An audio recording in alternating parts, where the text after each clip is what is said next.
your wedding day. Such memories. Your smiling face, the love in her eyes, promising of a lifelong journey of understanding and support. So what the fuck happened?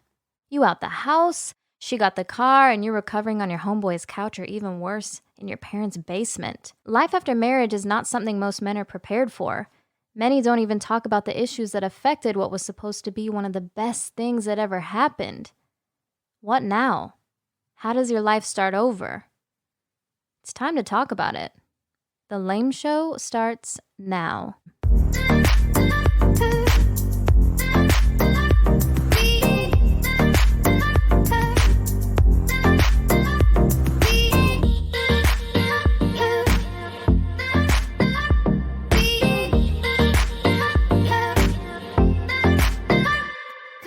Hey guys, we're back with the Lame Show. Life After Marriage Ends. I'm here with my co-hosts, Goran, Kia, Drew, and Daniil. We're going to take a serious step on this episode and talk about the healing process with divorce. I'm not a very good husband, so I didn't really have too much of a healing process. I just went outside and became a hoe. But these guys are actually really, really hurting. And we're going to get serious right now. So, is there anyone that would like to start about their healing process? Post-divorce. Post-divorce, yes. So, Goran, when you began your new relationship after marriage, did that help? Did that begin the healing, or did it begin before that? The healing process started before, right? Yeah. What led up to that was, like I said, once you mentally make that commitment to get divorced, and you physically make that commitment by moving out, filing for divorce, then that's when the healing process started. So that took a while because in previous episodes we talked about, we worked on ourselves, right? A lot of us went to therapy. We all tried to be a better version, try to understand what we were going through, try to be better. I think that enabled my next relationship. Because I was not a different man, but I had a different perspective that I was bringing to a relationship. And so my relationship that I went into it with more of a friendship, right? So it was kind of the way the relationship started, it was more of a kind of a like working together, mushroomed into a relationship, right? So yeah, I mean, that it's a new relationship can help you heal. A new healthy relationship can really make you heal. But if you just jump into like a quick relationship after, that's to me, that's probably like that's like a really bad thing. Really, really, really bad. D-Right, you are not officially divorced. Right. But you're going, what's your healing been like so far? It's in stages, the longer you are away from each other, the easier it is. I think for me, I found this program called Abraham Hicks, right? And this woman, she's able to, might sound weird, but she's able to channel these entities. And as I started listening to it, it gave me a better perspective of how to understand my situation, and it taught me to set some boundaries. For example, I didn't know what I wanted, but I was clear on what I didn't want. And that was the first time I was clear on what I didn't want. So as I came into situations new, I pick up the vibe really quickly. I don't want this, and I cut it off right away. When I was married, I wasn't able to separate that, But that listening to that program started the mental change of meditation and just going inside, and that's kind of worked for me. It's kind of odd, but when you say entities, I'm curious about the entity Goldberg part. And Ghostbusters. Right. Yeah, I'm so talking about I'm sorry. So I was watching Oprah. Yep. Right. Okay. And No shame. Oprah had Abraham Hicks on there, and this lady is channeling this entity, and Oprah's asking her questions, and she couldn't stump her. And I went on a deep dive. Now this person also created the book called The Secret. Okay. Have you read The Secret? Yes. So they're the ones behind that. So that caught my attention, and I just went on a rabbit hole. 6 months, and it changed my perspective on religion, on a lot of different stuff. I mean, I could talk for the rest of the show about that, but it helped me understand religion better, people better. It taught me I have to be more selfish with myself. And manifestation, right? And manifestations, yeah. Law of attraction, I learned about that. So that was so I didn't go to therapy, but that was my steps, So anyone who hears me talk about law of attraction, they know that's my spiel. I'm all in on that. Okay. So that's kind of how I Drew, you have talked about you wanting to work on yourself. He was like, yo, it's gonna be over. I can't work on the marriage anymore. I gotta work on myself. So did the healing for you begin with therapy, or did it begin with when you looked at yourself in the mirror and say, this is shit I gotta change? Well, the healing for me began when I went to the lawyer's office to sign the divorce papers. And I'm looking at the paperwork, and her name's already on there. I'm like, that's rough. Damn. Yeah. She beat me to it. Right. So that was a day where the healing process began, because I knew that chapter in my life was over, and it was time to move on and start a new chapter at some point with someone else. That's real talk, because it's when you're sitting there, right, and you're signing that paper, it hits you, right? Yeah. It's like, this is it. Yeah. It's over. So for me, right, I think I spoke in a past episode about, the fact that, me and my ex, separated. And once I kind of moved out the house, that in of itself was, this is a house, I put a lot of energy into, and, and a lot of effort and everything else. So, just initially just moving and leaving the house was, my first realization that this is pretty much over, Yeah. So, it took us a couple years to even start paperwork or even have a conversation about the fact that we were separated and, we need to go ahead and finalize this divorce, right? I know. So I hear you guys saying, signing paperwork and everything. Like I said, I had moved on, afterwards and, got myself together, moved in and, kind of worked on myself and just getting myself together. Met a woman, got in a relationship with this woman, right. and kind of just started dating, right out the gate. And I'm not saying it was right away, but, within, a couple months. Right. And so that was, it was okay. It was okay by her. I mean, she ended up meeting, that woman. Mm-hmm.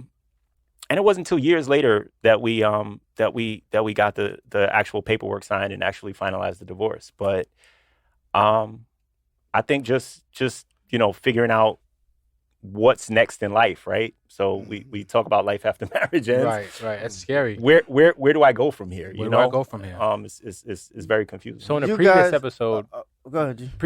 you talked about you had to move out right away. Yeah. What was it like when you were looking for apartments and signing a new Under lease? pressure. It was a precious situation. Did you take the first thing you saw, or did you just look You at know it? what? I actually did take the first thing I saw, but I looked at something else and then I went back to the first thing I saw and said, all right, this will work, But like literally, in the neighborhood up there, I hadn't even thought about an apartment, or I had a house. Like, what am I thinking about apartments? I hadn't looked at any apartment complex. If I drove past it, I didn't even see it. It wasn't even a thought in my head. So now I'm under pressure, right? So, we had a conversation and, I ultimately decided that I was going to be the one to move out, Right. And of course, a couple days went by and she was like, did you find a place yet? Right. So I was like, oh, About okay. this life. All right. Yeah. Okay. So I will.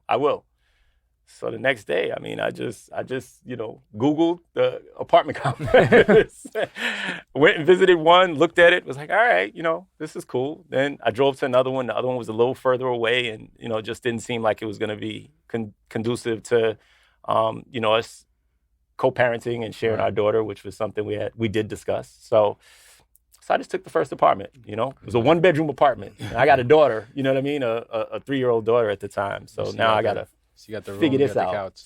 For myself, it wasn't more about healing. It was like getting her the fuck away from me, because I knew that I wasn't husband material. So I knew that I was going to heal from hurting her, but I wasn't going to heal the things that would prohibit me from doing it to someone else. I was gonna be honest. I was gonna be upfront with people, but my actions weren't gonna change. I wasn't gonna be as considerate as I should be. I wasn't gonna tell the whole truth.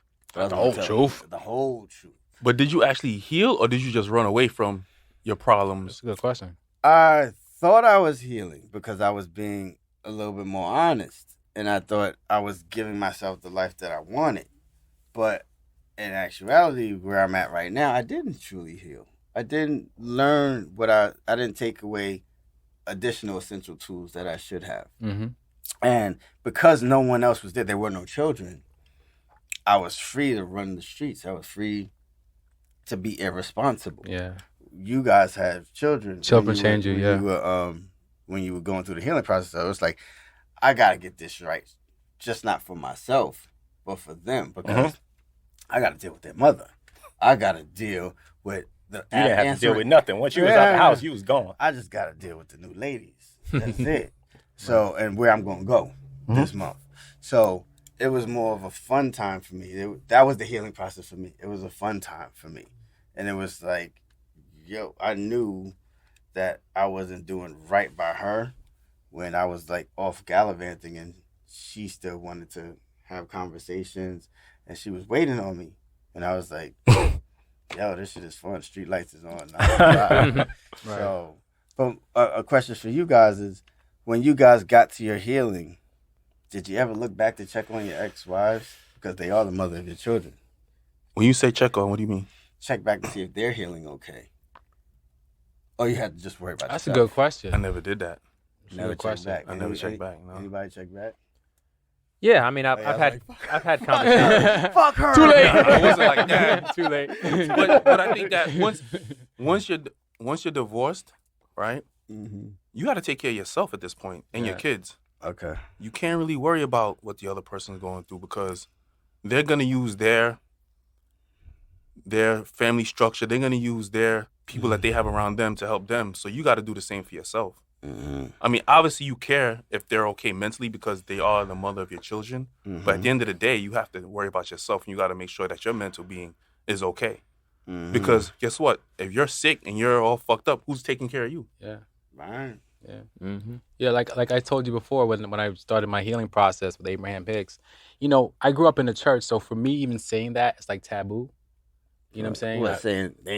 Well, you didn't say there isn't any God. I just said, but you just look to another way. Right. Because I remember after something blew up in our marriage, and we were at the wit's end, and we went to church, that Sunday, and the church I went to holds like 5,000 people.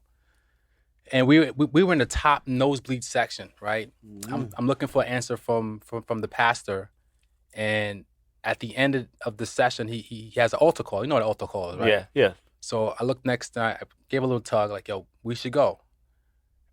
Translation: I was saying I should go, and I said, "No, we should go." So I started walking. I got like 3 flights down. I looked back. She was still okay, I'm in this by myself. I turned around. I don't need to fix shit. Nah, right. I kept it trucking. I kept it moving. And almost at the way down, I saw the first. I wasn't born in this country, so the first girl I had a crush on, I saw her before I got to the pastor. I was like, "Oh, that's ironic. I'm meeting." That's a sign right there. That's what I thought. I was like, "Yo, maybe this is a sign." And I went up there. Now I wasn't saying she had to go. I don't know what she was thinking, but I just thought, man, if that was me, I would have went. I wouldn't let you rock out by yourself in front of 5,000 people. So that was a sign. So I took it as done. I took it as a sign that she was done, and I was like, you know what? Maybe I need to be thinking the same way. So did that kick off your healing process? Was that the moment for you that was like? That's when the light bulb went off. Like, you might have to rethink this process.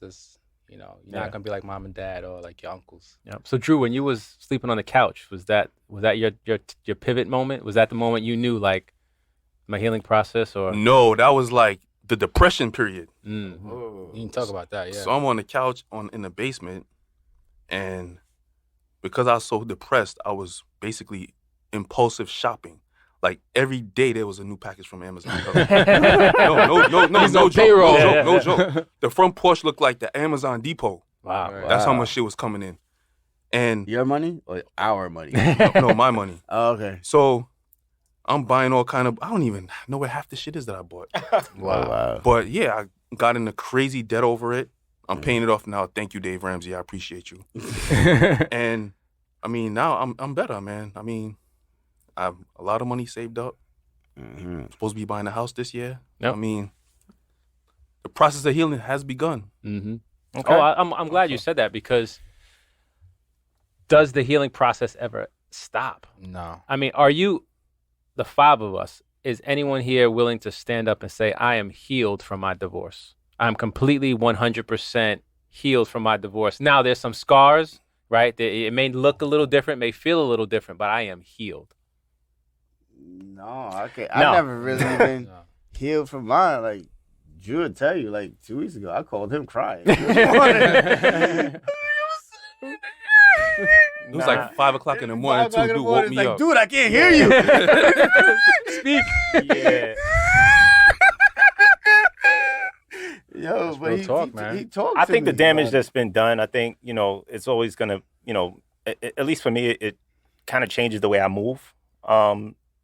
Just in general, when dealing with, new relationships, I'm guarded. You know what I mean? Like, I think and I try to give of all of me, in any type of relationship I'm dealing with. But I'm always just guarded. I know it's the always feeling, just brother. got that, I know the feeling. and if I something feel moves you a on different that. way, then the guard goes real high, and then I pull all the way back. It's that feeling you can't get it right. I'm not gonna get it right. I can't mesh with anybody, and this shit is too hard, and I don't want to do it. So I'm gonna give 75%, but then the next 25, that shit is so I don't feel what I felt when I had to move out of that house. Right, part two. I don't want to go through that again. Like, which is why I understand why women stay to themselves after that heartbreak. Because that first heartbreak, woo. So I have a question. 3 of the 5 gentlemen up here have shared, in a prior episode, we talked a little bit about your counseling, right? Your working with a therapist. We've already covered that topic. We don't need to go too in detail to it. But where did that come in with your healing process? Like, when did you start seeing a therapist? Was it during that healing process, or was that what kind of helped you get to the next step for your lives or for yourselves? For me, it wasn't. I'm not a religious person. Okay. Like I think during my first marriage, I was like, I'm not a Christian. I was thinking about it. It's like, I don't go to church. I don't read the Bible. Like, why I keep saying I'm a Christian? So I knew people always say, go to church. Go listen to pastor. Pastor get you through it.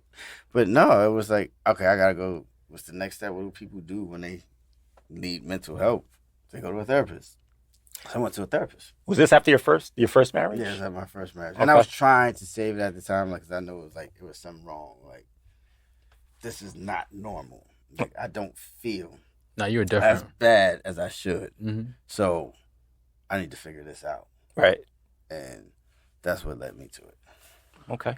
Anyone else? I mean, I started going during my marriage, Okay. but I was going for the wrong reason. I was basically trying to hold on to something that was pretty much already done. Mm-hmm. So therapy only worked when I went for me. When I didn't go because I was trying to save my marriage. It was because I started going for me, because I wanted to go, not because I was trying to show everybody, yes, I'm trying to heal myself. That's bullshit. Yep. When you go for yourself, that's when the work gets done. Right. Yeah. Okay. I think it's all part of the healing process, right? So whether it's, the shopping, whether it's church, we all grasp for something to help us heal, right? Because we don't feel normal, right? So whether it was, like I said, whether it's therapy, whether it's hanging out, we all need something to start that healing process. And it sounds like, that a lot of us have done a lot of healing, but not completely healed because of, there's probably some times where you have some memories, or, the holidays could be a big, a trigger for some people, or when you see your kids, or you got to drop them off, right? Like, you got to drop them back to mom's house, Right. Or, their time with you is up, right? It's That's like rough. you got to take them back home, or they leave, right? And it's just like, so to completely heal is going to, it's going to take a long, long time. Right. I'm a lot more healed today than I was, several years ago. But yeah, I think it's still a process, an ongoing process to be completely healed. Because I think you're healing from a couple different things. You That's know, true. your marriage is pretty much washed, it's over, and then the relationship with your kids is changing. You know, so it's two things that you're dealing with. For me, my son's a little bit away from me now as far as distance, so it really hit me. You know what I mean? And then when I lost my dog, I realized, wow, the dog was keeping away the loneliness all this whole time. Yeah. You know what I mean? So it really, but because I've been mentally strong for so long, I feel for a brother that's just going through it now. Like when that loneliness hits you by yourself.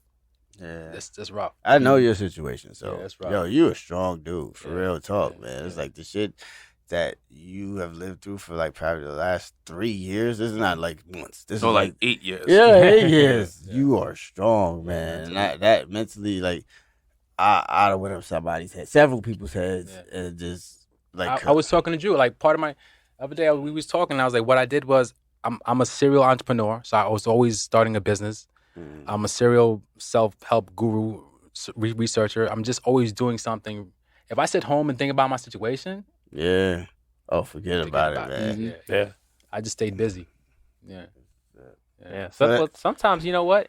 It might not be a bad thing to stop, right? And then let all of that surface up so you can address it, right? Because if you keep it suppressed And keep pushing through to the next keep thing, and to the pushing next through, thing, and to the next thing. it might prolong The that healing process. healing process, right? So there's some things like when we talked about, you know, moving out or signing the papers or, you know, seeing your kids leave, those things open up those wounds. And then what you want to do, what I learned through therapy, is understand why you're feeling that way, right? Like there's not a problem. It's just understand why you're feeling that way. Like what's causing these feelings. Right. And then just embrace it. It's just who you are, something that you went through. You're a strong dude. You're going to get through it. Right. But just allow those feelings to come up, process those feelings. Right. And then, you know, next time that event happens, like, you know, something's removed or you got a little bit more quiet time, then it helps with, you know, those strong things don't bubble up and, you know, start grabbing you. I used to do that. I I can have think a that. question for all of us. All of our parents are still married. Correct. Did anybody go to their parents for guidance on this? Because you're going through a divorce, a separation, and they still like, yo, what's up? We still together. What's wrong with y'all motherfuckers? Keep it together. You young We folk don't know how to do are shit right. I taught you better. I taught you better. Right. Not my baby. Go to sleep angry. Who the fuck told you not to go to sleep angry? Me and your mother don't talk for 2 weeks and we still together. So did anybody go to their parents and be like, yo, how did you do this? Like, how do you start thinking? I never talked to my parents about how they were able to get through didn't it. Yeah, I mean, Hell no. I ain't Nah. ready. They gonna look at me with disappointed eyes. Fuck up the whole Wilson name on this shit. Hey. I've just seen them get through it. You know, Okay. like as a kid, you know, you saw there were times where, you know, mom and dad were arguing or, you know, they weren't together or, you know, things weren't like what normal would look like. But, you know, over my parents, gosh, it's going to be maybe 40 plus. They're probably going on 50 years of marriage. Mm-hmm. And I've seen their marriage evolve to where, you know, I would say my parents have a really strong marriage now, right? And even my mom and my dad have said that to me. Like they feel at this point in their life, they're in their 70s, that their marriage is probably the strongest it's been in a long time. So it's kind of crazy how that marathon, right? Marriage is a marathon, right? Man. The longer you stay running in the race, the longer you stay in it, you know, there's points where, you know, it's not so, you know, you want to quit, you want to give up, your feet hurt, you know, you got blisters, you be bleeding, you know, you may have to use the bathroom on yourself. Isn't it crazy though? It's crazy. That you know that our parents and our grandparents, I mean, they had the same issues that we had. Less. They didn't have social media. No, they didn't have social media. I just said that. Less Listen, they social had, They media. had telephone, man. And then they have hobbies. Look, they made it through it, right? So they, you know, it wasn't always perfect, and it wasn't always, you know, maybe the greatest relationship, but somehow they made it to the next day, they made it to the next month, you know, they made it to the next year, they made it to the next decade.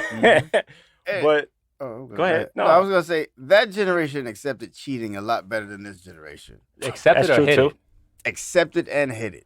Like Yeah. they knew. Yeah, They grandma They- knew. Yeah, grandma knew. Grandma knew. She's like, your grandpa, he be back. He be back. Down there with Miss Susan down. And them. Accepted cheating in ways that this they generation they never dealt with will. it, right? Yes. So they got married and they said till death do us part, and they said, "God damn it, I didn't know I shouldn't have All said kinda that. Shit. Now I outside gotta stay here with kids, Wilbur." all types of shit. All types of things. Like, But I'm they staying for my did, baby. they did, you know. Like, I don't know one woman that's gonna be like, I'm staying 30 years with my kids.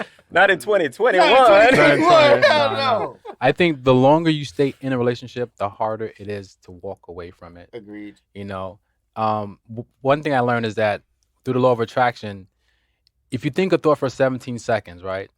17 seconds, But you come up with the. Never mind. Go ahead. Finish your thought. you attract another thought of likeness. So if you stub your toe, Okay. stub my toe, Okay. then you hit your head, and then it starts to rain. It starts to snowball out of control. Right. So you got to control your thoughts.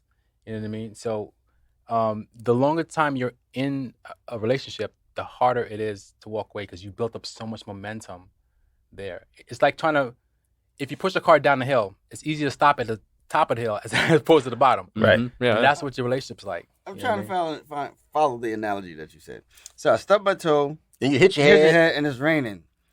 If my toe is broken, I don't give a fuck about the rain. I think you're missing the point. Yeah, that's what I'm trying to understand. So, What's the so point? pretty much, once you think a thought, Mhm. right, chances are a similar thought will appear within the next 17 seconds Okay. or so. So like a positive thought hey. will turn a positive thought. A negative thought will turn a I negative find some thought. money. I was thinking about G. He calls me. Oh, I was thinking about you. You know, stuff like that starts to happen. You know. Okay, so think positively, more positively. Right. you If go. you think negatively. Okay, I got you. Right. So, you know, when you're in a relationship, is this a similar thing as far as the law of attraction? Okay, I got you. Well, I think we've had a very, very informative episode today, revealing, vulnerable. Drew taking the lead, keeping us vulnerable. Well, I want to thank you guys for having this episode with us. And we want to thank you guys for listening to The Lame Show. Check out past episodes on your favorite podcast platform. Click that download button, hit Click that the button. subscribe button, and leave us a comment. Also, interact with us on all social media platforms. And if you want to buy us a drink, support the show, head over to buymeacoffee.com. The Lame Show. We're now accepting sponsorship for as little as $5 a drink or $10 per month. I feel I should say I love you guys. We were healing. So you guys get home safely and listen next week. Later. Thanks. Lame Show. We out.